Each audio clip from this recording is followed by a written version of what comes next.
Bismillahirrahmanirrahim. Dari sisi umur, bahkan manusia jauh lebih sempurna.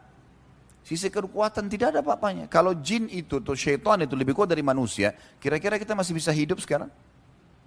Pasti kita dibudakkan sama mereka. Bahkan Allah mengatakan, Inna kaida syaitani kana dha'ifa. Ketahuilah, tipu daya dan fisiknya syaitan itu lemah. Lemah sekali. Ada hadis yang sahih berbunyi, kata Nabi SAW, kalau seseorang di antara kalian membaca Bismillah pada saat mau makan, maka syaitan di sebelahnya mengecil seperti lalat. Berarti persepsi selama ini orang yang menganggap syaitan itu besar, dusta semua itu. Itu hanya karirnya film-film horor.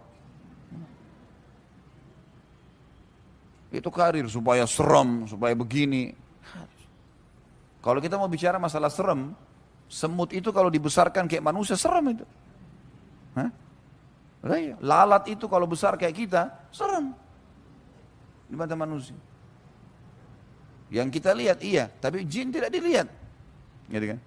Gak ada perlu. Allah mengatakan dalam ayat yang lain, A'udzubillahi minasyaitonirrajim, fala takhafun wa khafun in kuntum mu'minin. Jangan pernah takut kepada syaitan itu, dan hanya takut kepadaku kalau kalian beriman. Gak ada yang perlu dikhawatirkan.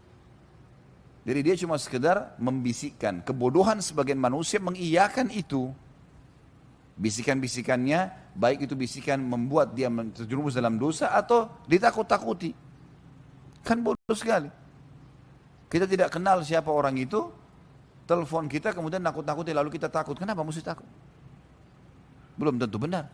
Itu manusia jelas kita dengar suaranya. Jin kita nggak dengar. Cuma bisikan dalam benak, dalam hati kita. Lalu untuk apa?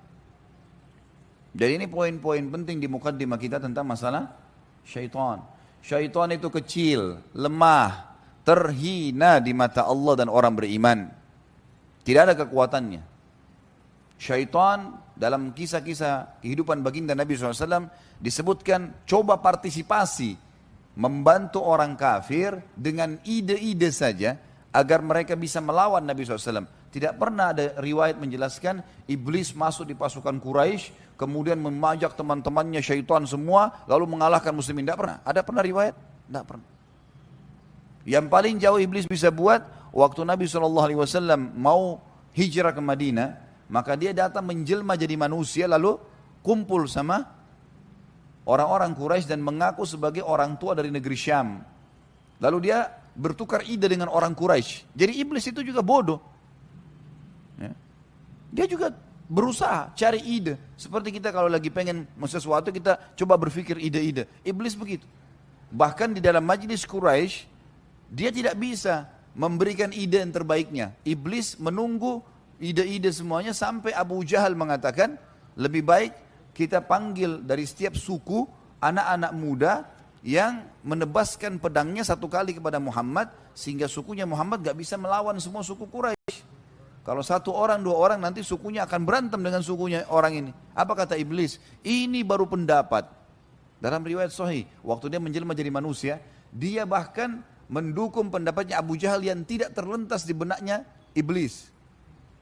Iblis saja gak pikir itu. Berarti ada manusia yang mengalahkan iblis ini. Hah? Jadi kalau ada orang bilang, saya lemah, saya digoda syaitan. Bukan, dia goda dirinya sendiri. Iblis hanya menunggangi itu. Jadi syaitan itu lemah. Ya. Bahkan Ibnu Qayyim menyebutkan, kalangan syaitan itu banyak yang bodoh di antara mereka. Bodoh. Ya Allah, pastinya kalau ada salah dari saya mohon dimaafkan. Subhanakallahumma bihamdika asyhadu an la ilaha illallah astaghfirullah wa atubu ilaih. Wassalamualaikum warahmatullahi wabarakatuh.